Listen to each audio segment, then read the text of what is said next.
Bienvenidos al 31º webinar BOP, la regulación europea de la inteligencia artificial en un contexto global.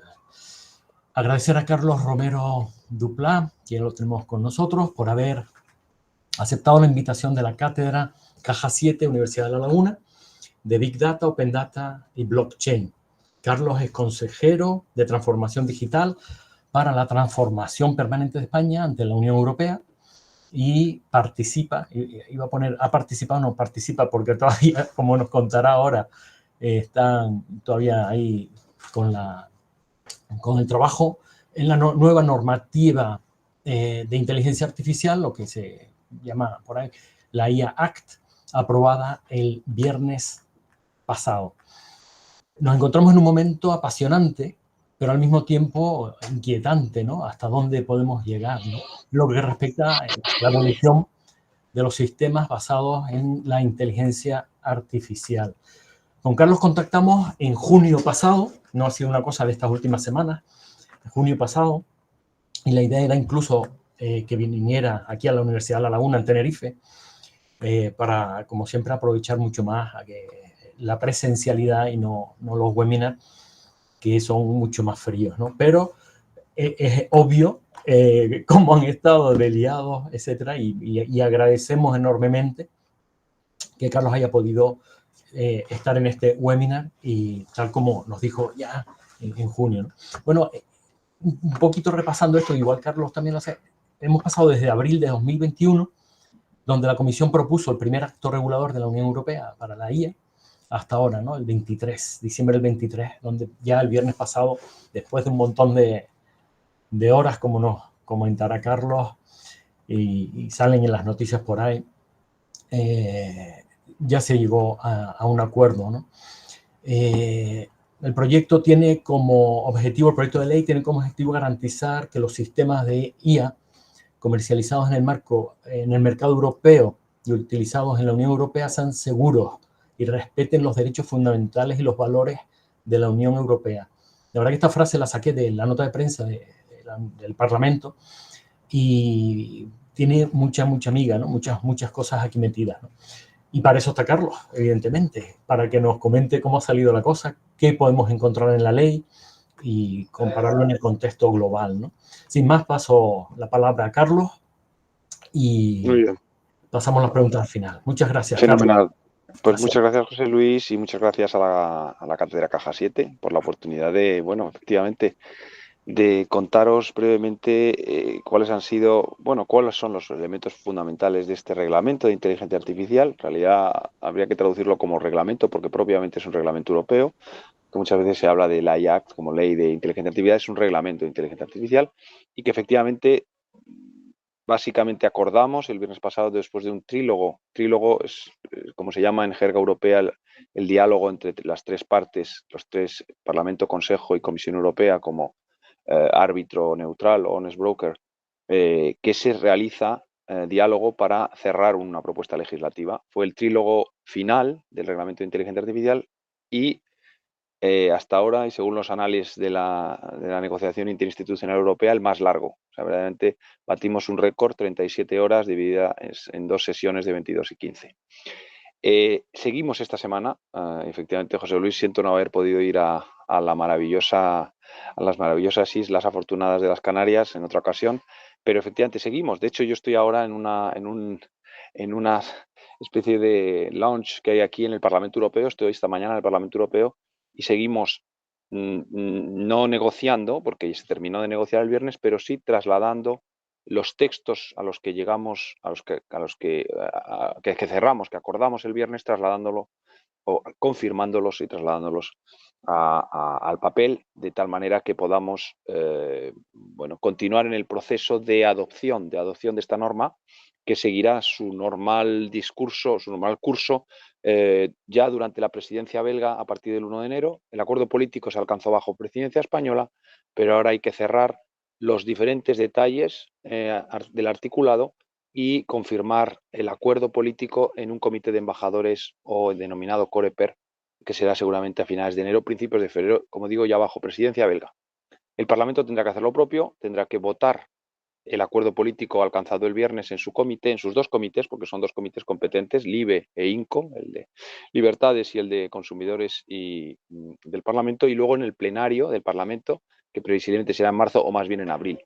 Con lo cual se conseguirá que este reglamento se vote dentro de este periodo legislativo, que era indudablemente uno de los principales objetivos que nos marcábamos los dos colegisladores, y no arrastrar el reglamento al siguiente Parlamento con la enorme incertidumbre que eso pudiera crear, porque al final un nuevo Parlamento pueden suponer nuevos ponentes, porque los dos coponentes, que son el rumano Dragos Tudorache y el italiano Brando Benifei, pueden o no pueden ser reelegidos, y eso genera muchísima distorsión, muchísimo ruido, y por eso también un poco la celeridad, porque se acababa el periodo legislativo.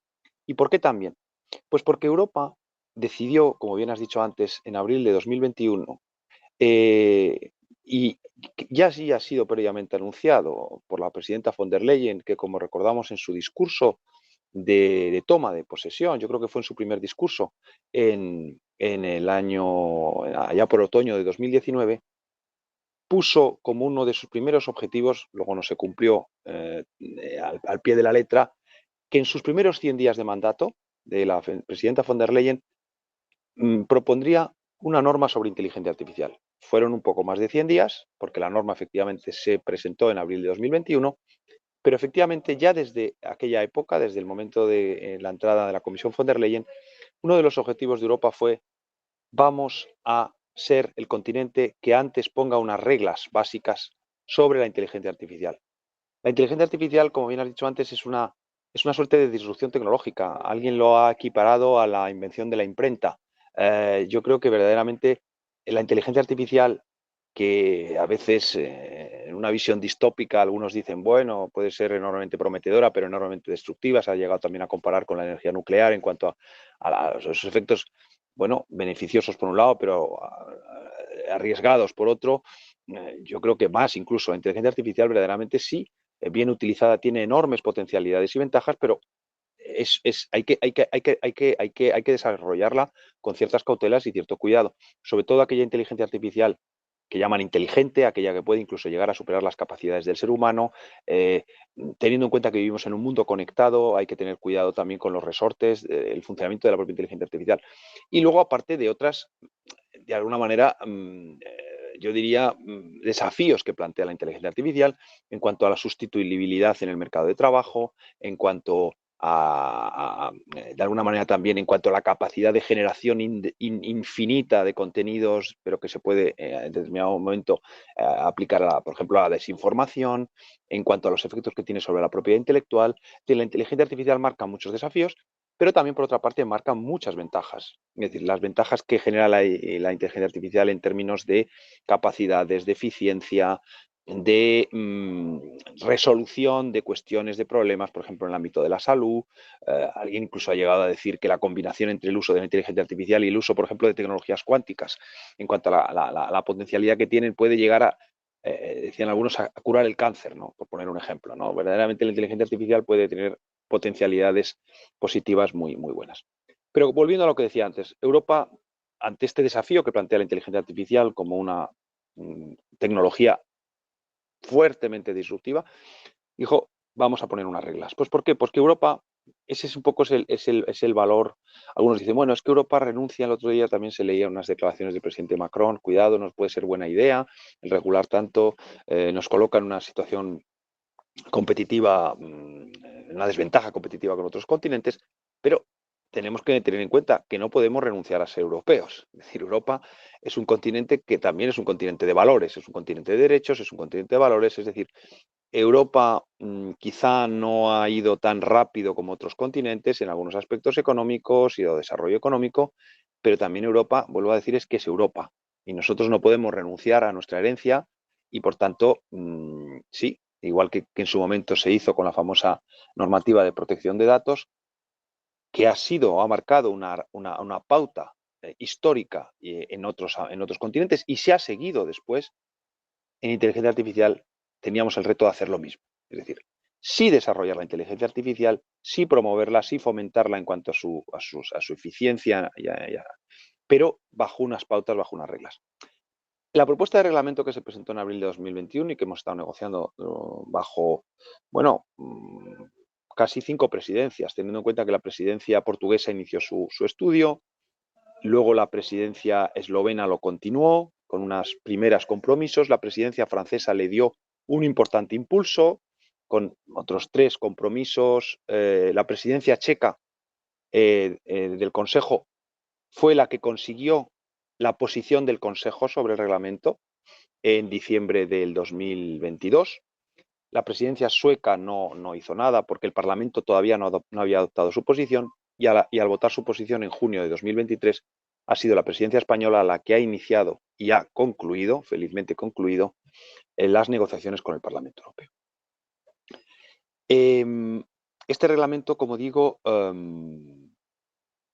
es un reglamento que conjuga como diríamos, una serie de reglas básicas de uso de la inteligencia artificial. Es un reglamento que se basa, al final, en una orientación a riesgo, es decir, hace una pirámide de riesgo. Cuanto más riesgo produzca un sistema, más obligaciones tiene. Es una norma que se basa de alguna manera en la normativa de seguridad de productos. Es decir, al final lo que estamos hablando es que los sistemas que se pongan en mercado, o sea, que se lancen al mercado, se pongan en servicio, se usen en Europa, o aquellos que habiéndose producido fuera de Europa, sus resultados se apliquen en el territorio europeo, debe sujetarse a una serie de garantías de seguridad. Como digo, que se basa en la normativa de seguridad de productos. Pero al mismo tiempo también es una norma que sienta unos principios éticos básicos. Es decir, qué se puede y qué no se puede hacer con la inteligencia artificial. Que eso quizá es el valor distintivo de ser una norma europea, porque no renuncia a ese carácter protector y garantista para los ciudadanos. Y eso es importante. Es decir, hay un catálogo de prohibiciones, luego entraré un poco en los detalles, pero un poco por señalar las líneas básicas.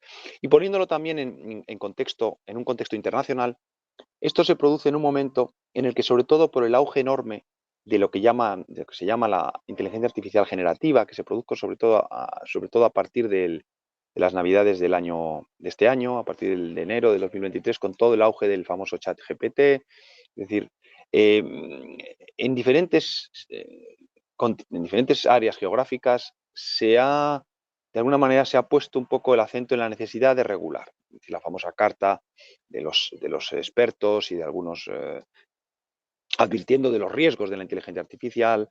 Es decir, eso han producido de alguna manera, yo diría, 3 movimientos básicamente. Es decir, un movimiento alrededor del ámbito del G7 y a través del llamado proceso de Hiroshima, que busca sentar unas reglas a través de códigos de conducta de la regulación voluntaria de la inteligencia artificial, con particular atención a la inteligencia artificial generativa.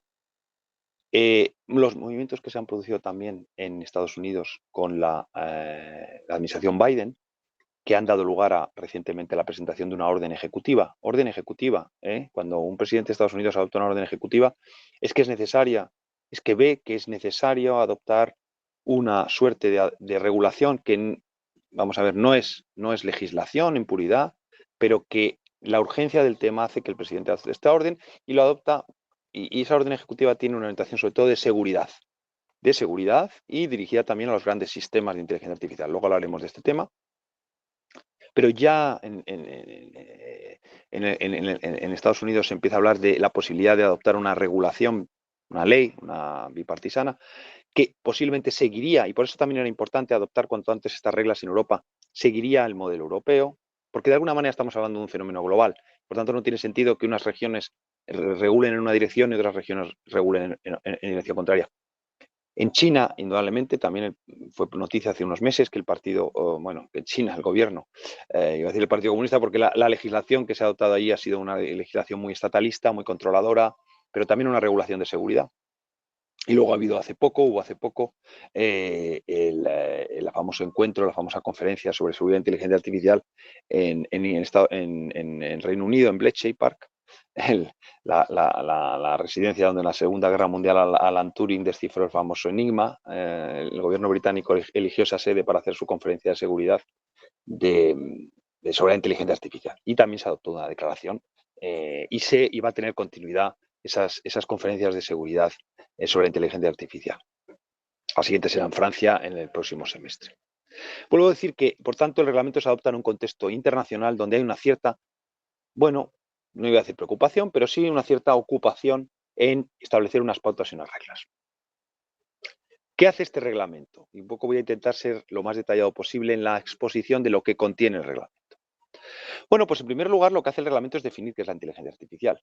Y en ese sentido hemos sido muy cautos y si ya había una iniciativa internacional que eran los trabajos que se han realizado en la OCDE, en la Organización de Cooperación y Desarrollo Económico, para dar una definición de la inteligencia artificial, lo que hemos hecho ambos colegisladores es ser sensatos y decir, si ya existe una definición acordada internacionalmente, ciñámonos. Y con leves modificaciones se ha incluido en el acuerdo del reglamento esa definición.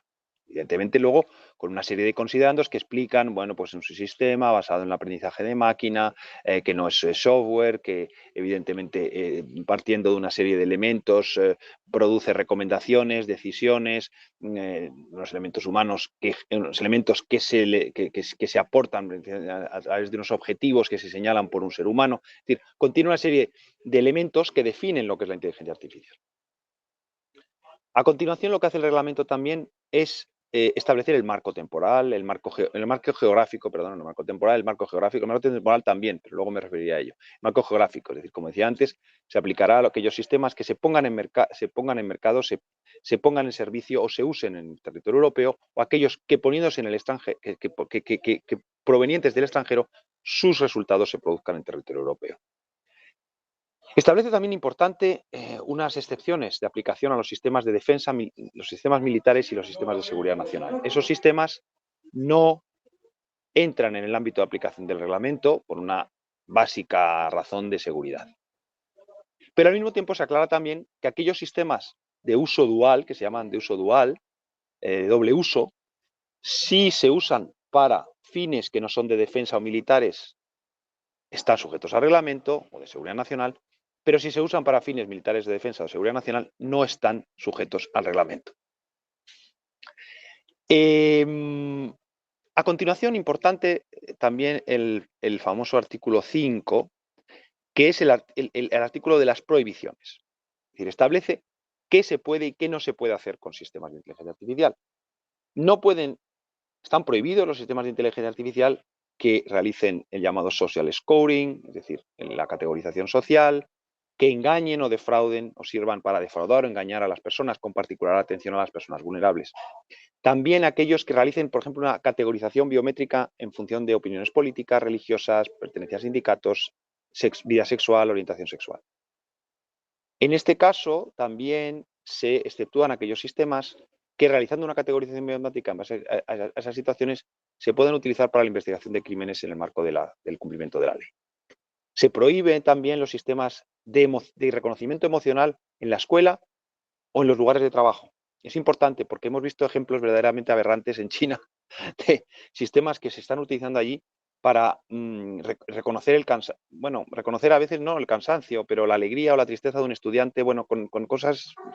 Por la red circulan vídeos que le dejan a uno espeluznado.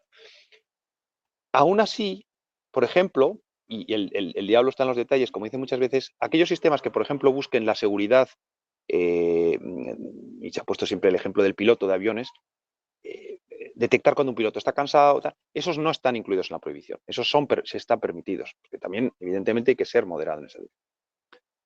Están prohibidos también aquellos sistemas que realicen lo que se llama en inglés el untargeted facial scrapping, es decir, aquellos que cogen tu cara y que de manera indeterminada, indefinida, puedan hacer una determinación de tus características a través, insisto, de tomar tu cara a través de una webcam de Internet. Y están prohibidos, y fue una de las discusiones, o ha sido una de las discusiones más complejas, por el carácter intrusivo de estas técnicas, los famosos sistemas de reconocimiento biométrico en lugares de acceso público. Para entendernos todos, las famosas cámaras en la calle. A ver, están prohibidos y deben estar prohibidos porque son sistemas enormemente intrusivos. Es decir, si yo, Carlos Romero, paso por una calle en un determinado momento y una cámara está tomando mi imagen y está diciendo a generalmente las fuerzas de seguridad, este es Carlos Romero que está pasando a tal hora por este sitio, es una medida de una enorme intrusividad y es una medida que a nadie, que no es aceptable en un estado normal y no en un estado policial. Pero al mismo tiempo hay que tener en cuenta que el reconocimiento biométrico, la definición del reconocimiento biométrico es cuando tu imagen tomada en una cámara, en un lugar de acceso público, es inmediatamente vinculada a tu nombre, apellidos, a tu identidad, a través de una base de datos donde consta tu fotografía y tu identidad, que hoy en día generalmente solo pueden hacerlo los estados soberanos, que son los que tienen la base de datos con tu identidad. ¿Qué ocurre? Que eso, que generalmente debe estar prohibido, en algunos casos debe estar permitido. ¿Cuáles son? Aquellos casos en los que por razones de seguridad sea necesario. Es decir, ataques terroristas, búsqueda de personas perdidas, en una serie de delitos tasados, vuelvo a insistir, que se ha acordado que en esos casos y con autorización judicial o administrativa independiente se puedan utilizar las cámaras en esos casos. Luego está el reconocimiento que se llama ex post, es decir, aquel cuando se ha grabado una imagen y se realiza un análisis posterior para la determinación pues, de un sospechoso o de una víctima. Esos casos están permitidos, pero en algunos supuestos es necesario también autorización judicial. Que a continuación el reglamento, después de eso, lo que hace es fijar los casos de alto riesgo. Aquellos sistemas que son de alto riesgo. Y los sistemas de alto riesgo pueden ser bien por dos cosas. Bien por su inclusión en un anexo, el anexo 2, que son los casos de dispositivos médicos, de seguridad aérea, es decir, por su inclusión en una legislación sectorial, o bien los casos del anexo 3, es decir, aquellos sistemas que por su utilización en determinadas áreas, justicia, selección de personal, educación, seguros, banca, y no siendo accesorios, es decir, son de alto riesgo. Y pongo un ejemplo, en el ámbito de la justicia. ¿Qué no sería de alto riesgo? No sería de alto riesgo aquellos sistemas de inteligencia artificial que le sirven al juez para ordenar la jurisprudencia. Sí serían de alto riesgo aquellos sistemas que le ayudan al juez a dictar sentencia. Es distinto, o incluso en un escenario de futuro que redactan la propia sentencia. Eso es de alto riesgo. ¿Y qué es lo que hacen los artículos 6 y siguientes? No solo definir qué son los sistemas de alto riesgo, sino aplicar a esos sistemas de alto riesgo una serie de obligaciones de puesta en mercado, de control de datos, de archivo de logs, más gravosas que las que existen para los sistemas que no son de alto riesgo. ¿Qué realiza también el reglamento? Establecer en la cadena de valor la responsabilidad de cada sujeto. Es decir, la responsabilidad del proveedor de un sistema, la responsabilidad o del fabricante, la responsabilidad del usuario del sistema o del desplegador del sistema y las relaciones jurídicas entre ambos. El reglamento no incluía en un inicio, porque no había habido ese auge, la llamada inteligencia artificial de propósito general. Es decir, aquella que no tiene un fin inicialmente determinado, pero que establece un fin a posteriori. Esa inteligencia artificial de propósito general, que luego, con el auge de la inteligencia artificial generativa, se ha puesto mucho más, digamos, en la primera plana, enseguida se vio la necesidad de introducir una serie de reglas. Y el Parlamento, que seguía discutiendo su posición más allá de enero del 2023, indicó que había que, bueno, pues regularla, los llamados modelos fundacionales. Y los modelos fundacionales son los ladrillos de la inteligencia artificial, por entendernos, generativa. Es decir, aquellos sobre los que se construye la inteligencia artificial generativa y que evidentemente hay que regular de alguna manera, porque si no, indudablemente, pues si los ladrillos fallan, por poner una metáfora, la casa se hunde. Lo que pasa es que precisamente porque son los fundamentos de la inteligencia artificial, no se deben regular detalladamente porque tampoco sabemos para qué se van a utilizar. ¿Qué hizo el Parlamento? Intentar establecer una regulación detalladísima y sin ninguna... Y bueno, y muy,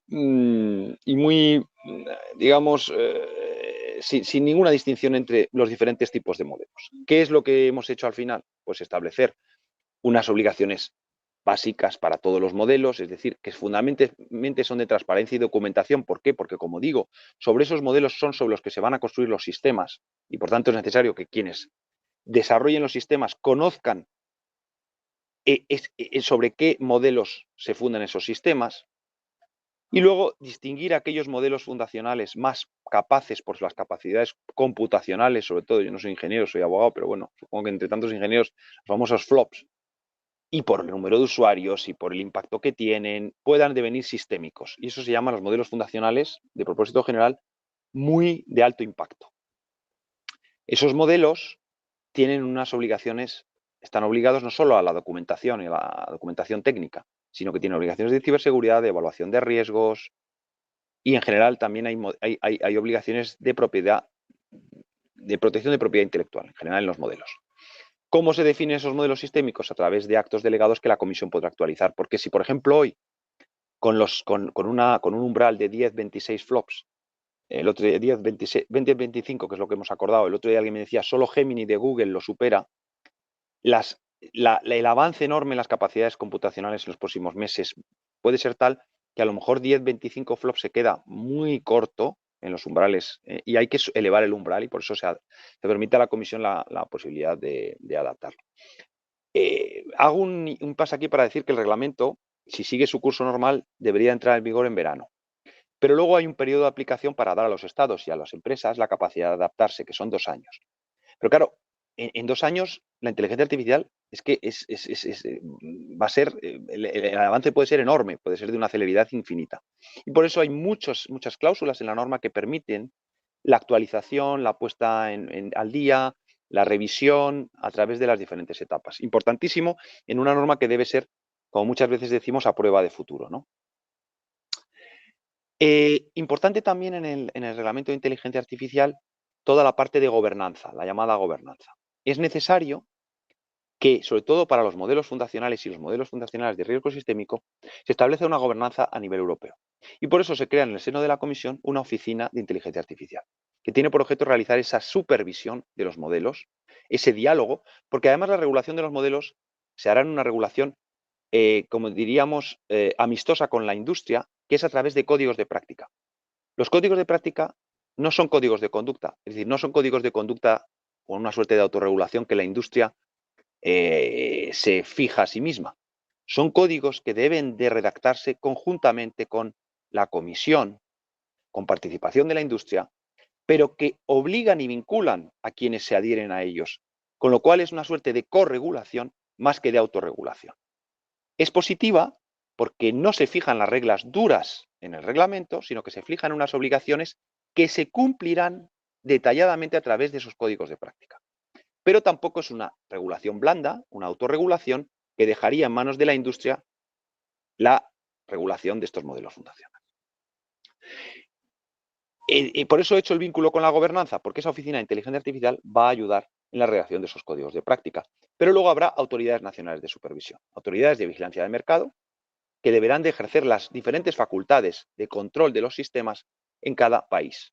Pero evidentemente con una coordinación y con sistemas incluso de alertas tempranas para cuando surjan problemas con un sistema en un país concreto que pueda luego producir evidentemente extensiones a otros países.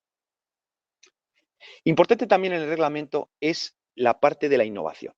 Como dije al principio, Europa pone unas reglas, pero Europa no es ciega a que debemos ser competitivos y tratar de desarrollar la inteligencia artificial de la manera más innovadora posible. Y por eso también es importante el capítulo de los entornos controlados de prueba, los llamados sandboxes, que permite una excepción regulatoria para aquellos casos en los que se lance un sistema de inteligencia, un producto de inteligencia artificial al mercado y se quiera testar. E incluso el Consejo le dio una vuelta adicional y añadió la posibilidad del testado en condiciones llamadas de mundo real, el real world testing. donde podemos testar esos sistemas en condiciones de mundo real, lo que evidentemente ayuda mucho más a la innovación. Y eso, como digo, en una suerte de excepción regulatoria. ¿Qué incorpora también el reglamento? Pues el reglamento incorpora también, como es lógico, un capítulo de sanciones, de multas gradadas en función de la gravedad también y de la parte del reglamento incumplida, que pueden llegar hasta los 35 millones o 7% de los ingresos de la compañía o del sujeto, del proveedor sancionado. Incluye también, evidentemente, normas sobre estandarización, sobre conformidad, evaluación de conformidad. Incluye también unas normas sobre aplicación temporal, es lo que me refería al principio. Normalmente se aplicará a los 24 meses desde la entrada en vigor, pero luego puede haber plazos más cortos, es decir, 6 meses en el caso de las prohibiciones. Como es lógico, lo que está prohibido debe de ser retirado antes del mercado.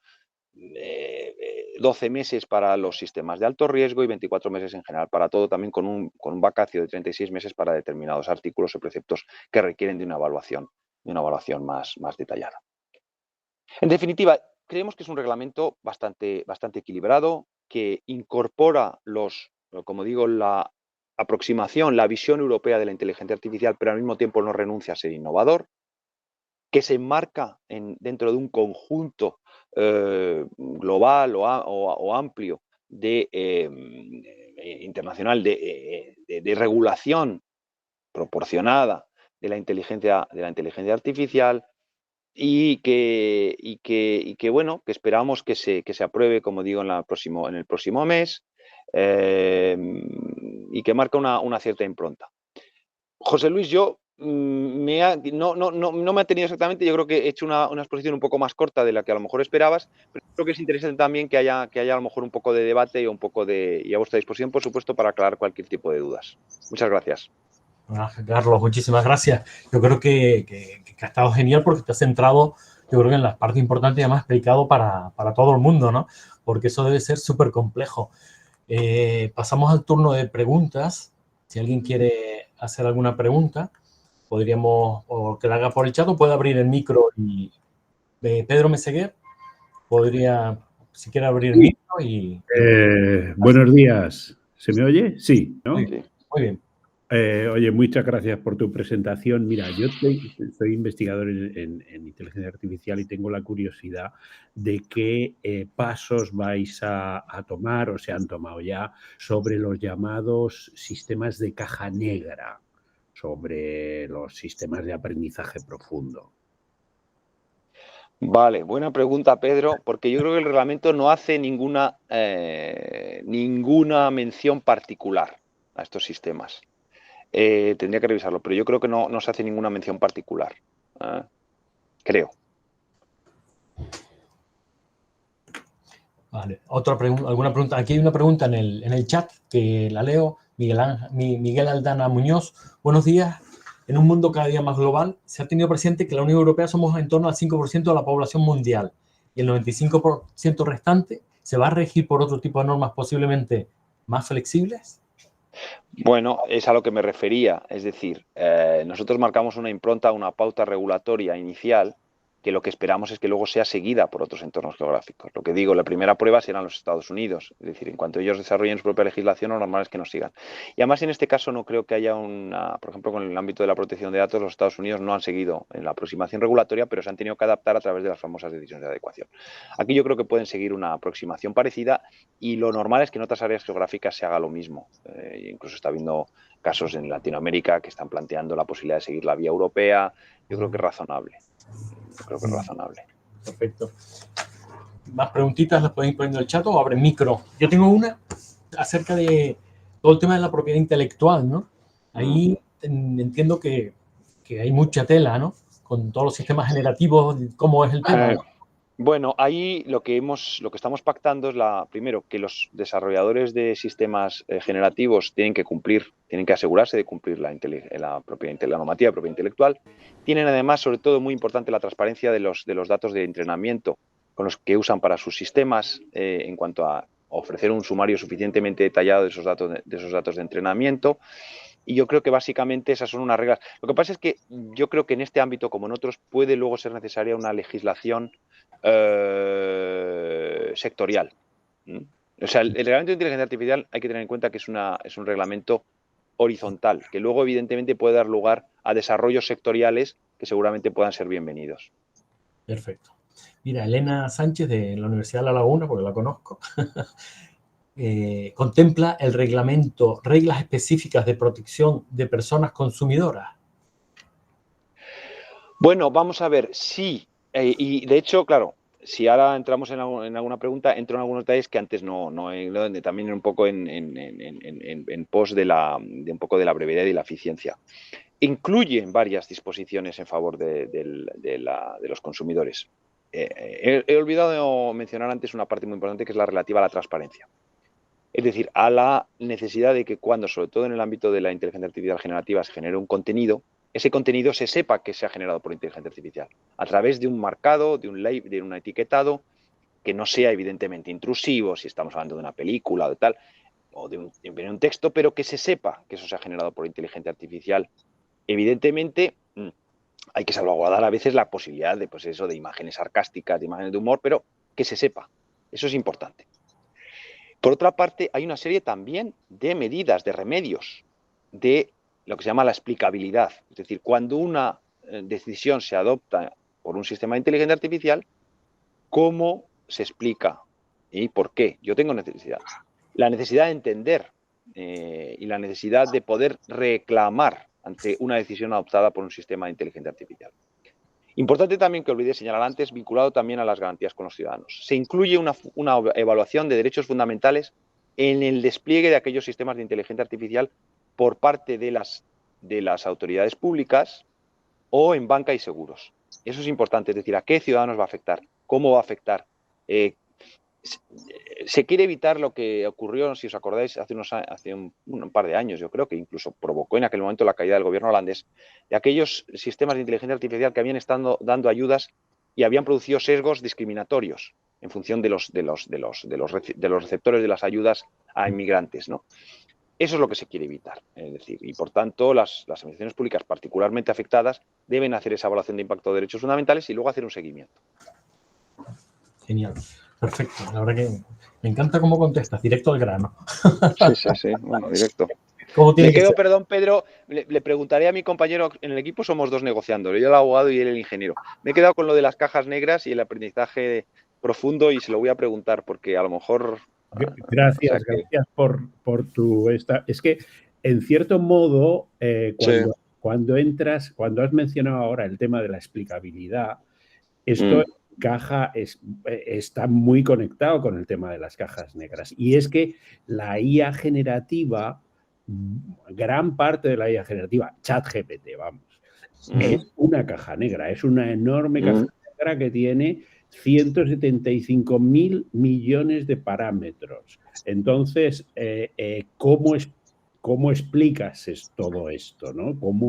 ¿Cómo haces un log de todo esto? Claro, importantes. lo que he comentado antes es que hay una enorme hay una detallada descripción de la documentación y de la información que los desarrolladores de modelos tienen que dar, sobre todo a los desarrolladores de sistemas, como se dice, aguas abajo, ¿no? Downstream providers. Y eso también va un poco, posiblemente eso vaya vinculado a lo que señalas.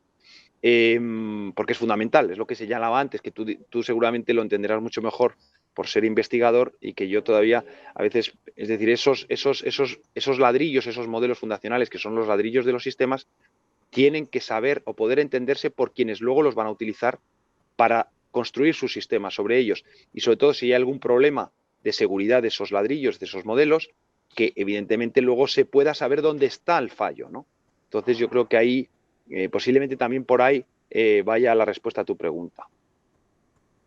Muy bien. Peter Hobson, Sí, sí, ya que he hablado de los downstream providers, vamos, los que desarrollan a partir de modelos preexistentes, ¿hay alguna exigencia prevista en la norma de que esos desarrolladores, digamos, de segundo o tercer nivel, comprueben que su proveedor cumple el reglamento? Sí, hay una necesidad de efectivamente suministrar esa información. Como una suerte de, yo diría, de sellado de calidad de esos proveedores de los modelos hacia los proveedores de aguas abajo, efectivamente. Y hay una cierta, hasta cierto punto, traslación de responsabilidad. Es decir, entre unos y otros. De tal manera que quede protegido también el que desarrolla algo sobre un modelo que puede estar defectuoso, que puede tener problemas. Gracias. Perfecto. Tomás Mayoral. Sí, yo quería preguntar si la ley se plantea con un criterio, el reglamento se plantea con un criterio de retroactividad.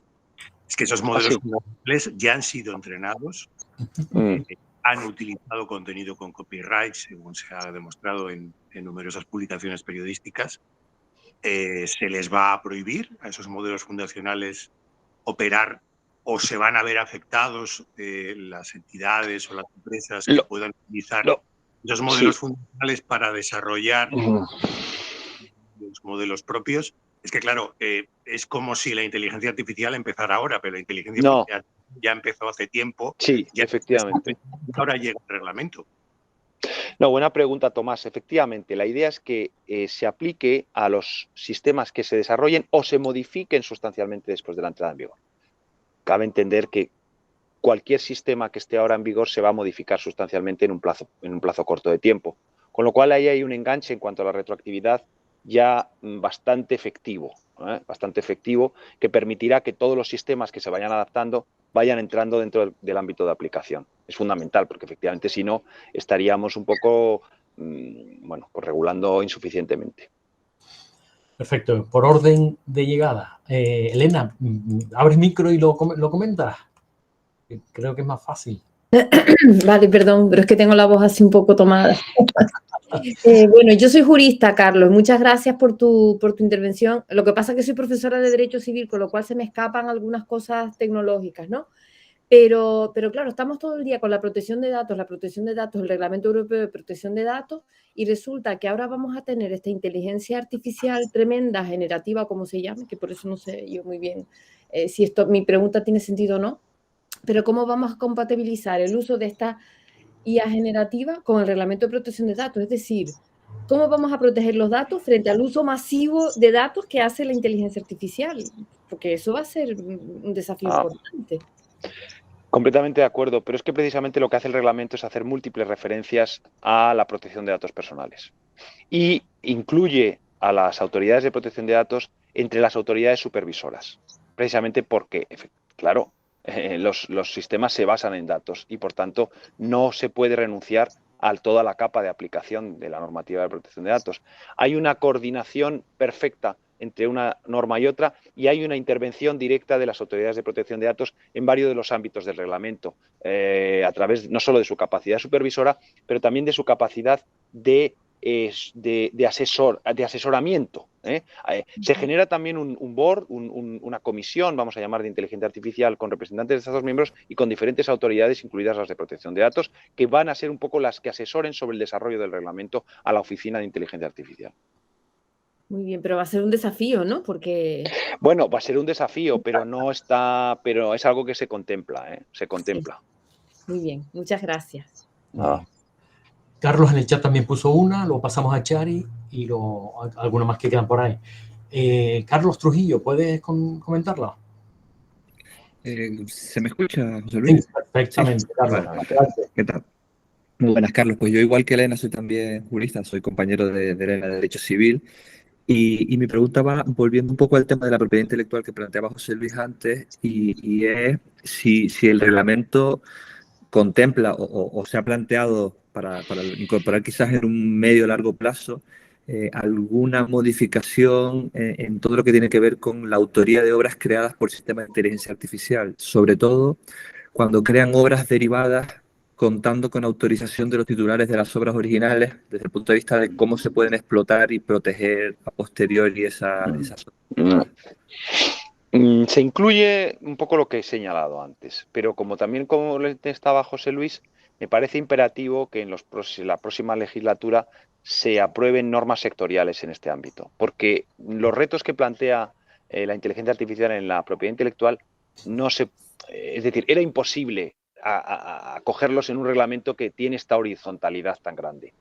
Y es que efectivamente hay cuestiones como las que tú planteas de las obras generadas por inteligencia artificial que no se contemplan ni se pueden contemplar en este reglamento. Entonces necesitan un desarrollo sectorial, yo diría, más pronto que tarde.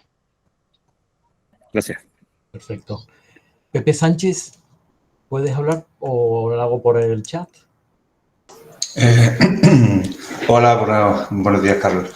Mira, mi pregunta, soy informático de la Universidad Politécnica de Cartagena y creo que se ha clasificado como de alto riesgo el uso de la inteligencia artificial en la educación superior y en la formación profesional.